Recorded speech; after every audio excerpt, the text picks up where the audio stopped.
네, 오늘은 그 점성과 유체의 흐름에 대해서 알아보도록 하겠습니다.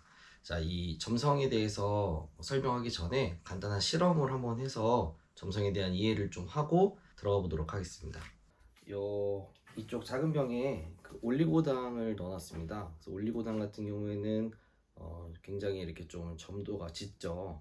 그래서 이렇게 끈적끈적한 게 좀 끈적끈적하죠. 자, 여기 물에다가 한번 얘를 넣어볼게요.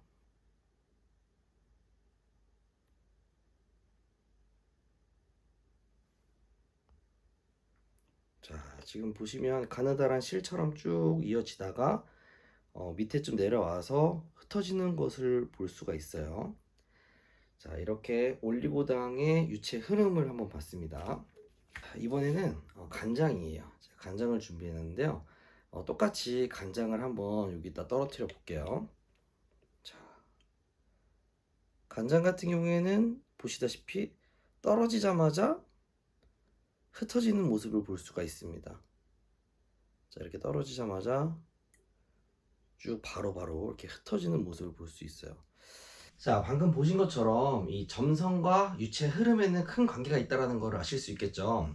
방금 이제 올리고당 같은 경우에는 점성이 높은 그런 유체입니다. 자, 일단 점성이라는 게 뭐냐? 점성이 뭐냐면요, 이 점자가 붙을 점자예요. 그러니까 유체 입자끼리 서로 잘 붙어 있는 성질을 얘기합니다. 그러니까 잘 붙어 있으면 어떻게 되겠어요? 좀 더 끈적끈적할 거 아니에요. 그래서 이 끈적한 정도를 얘기한다고 생각하시면 됩니다.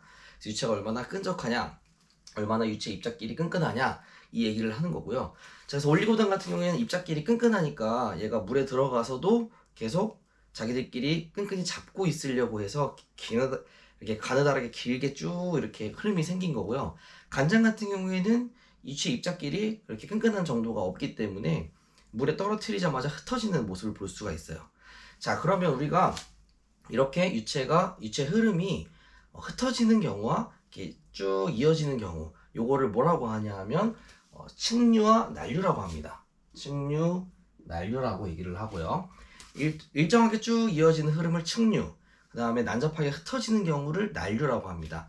자, 그러면 이 측류와 난류를 어떻게 구분할 수 있냐 하면요, 이 레이놀즈 수라는 거를 가지고 우리가 이제 나눌 수가 있습니다. 자, 일단 이 레이놀즈라는 사람이 레이놀즈 수를 이제 만들었어요. 그래서 레이놀즈 수를 만들었는데, 자, 그럼 이게 지금 유체 흐름을 지금 우리가 공부를 해서 이걸 배워가지고 어디다 써먹냐, 이게 중요하잖아요.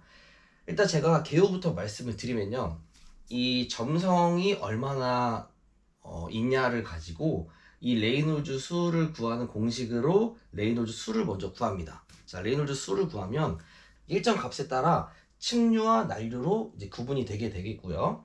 그래서 측류와 난류로 구분이 되게 되면 여기 보이시는 이 마찰 항력 계수라는 것이 공식이 좀 다르게 구성이 되어 있는데, 측류의 경우엔 이런 공식으로 이 마찰 항력 계수가 구해져요.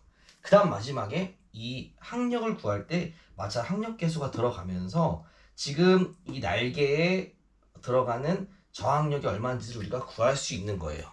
측류일 경우의 항력과 난류일 경우의 항력이 달라지겠죠. 그래서 이렇게 충류일 때 항력을 구한 다음에, 그럼 우리가 지금 날개가 앞으로 나아가기 위해서 필요한 동력이 얼마냐, 마력이 얼마냐, 이걸 우리가 계산해서 실제 비행기가 날아가기 전에 그 바람을 뚫고 가기 위해서 필요한 동력을 구한다는 얘기입니다. 그래서 그 동력을 주어줘야지 비행기가 앞으로 나가겠죠. 그래서 우리가 이 레이놀즈수 점성 유체 흐름, 지금 측류와 난류 이런 거를 구하는 게 비행기가 실제로 비행하면서 필요한 동력을 계산하기 위해서 반드시 필요한 그런 개념이라고 생각하시면 되겠습니다. 자, 그럼 이제 하나씩 볼게요. 자, 이 레이놀즈 수는 여기 보시면 이걸 뮤라고 해요. 뮤분의 로우 VD인데요.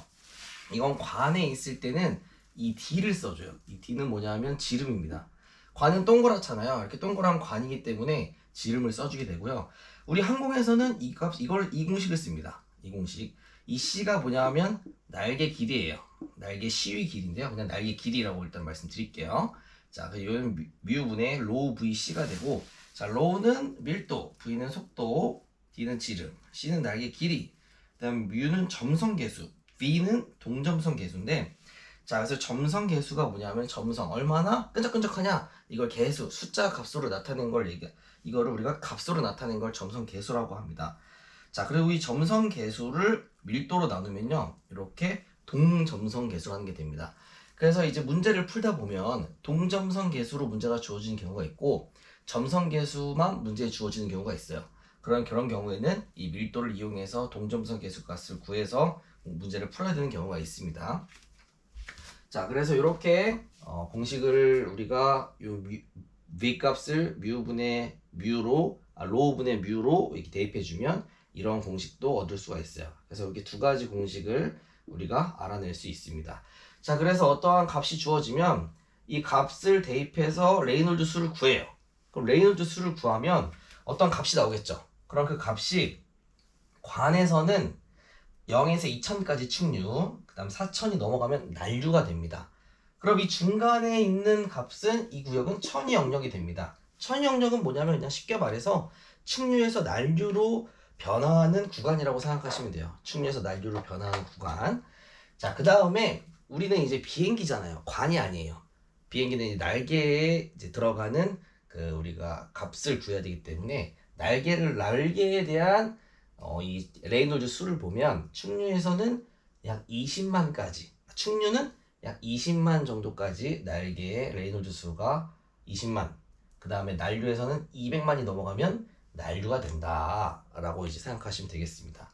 그리고 이제 CF 마찰 항력 계수 같은 경우에는 충류에서는 이러한 공식을 씁니다. 안 외우셔도 돼요. 이거 문제 안 나옵니다. 그냥 알고만 계세요. 왜냐하면 이게 이렇게 해서 이런 거가 달라져서 항력을 구하는 것도 달라지는구나 라는 걸 우리가 알기 위해서 제가 써둔 것 뿐이니까 굳이 외우려고 하시지 마세요. 그 다음 여기는 뭐 로그 난리 났죠. 쉽지 않습니다. 그래서 이렇게 값을 넣을 수 있고요. 실제로 이 레이놀드 수에 어떤 이제 이 레이놀드 수를 같은 값을 충류, 난류 같은 값을 넣어주게 되면 난류가 좀 더 값이 크게 나옵니다. 그러니까 항력 계수가 크게 나온다는 얘기예요. 얘가 값이 더 크게 나옵니다. 난류가. 자, 그러면 난류가 더 크게 나온다는 얘기는 다시 얘기하면 뭐예요? 항력이 더 크다는 얘기겠죠. 항력이 난류에서 좀 더 크게 작용한다. 그래서 앞으로 나아가는 힘이 딸린다. 이렇게 생각하시면 되겠습니다. 자, 그래서 우리가 이 점성과 레이놀드 수를 가지고 이 항력을 구해서 결국에는 필요한 동력을 알 수 있다. 얼마만큼 힘을 줘야지 비행기가 나아갈 수 있는 거를 계산할 수 있다. 이게 이쪽의 핵심입니다.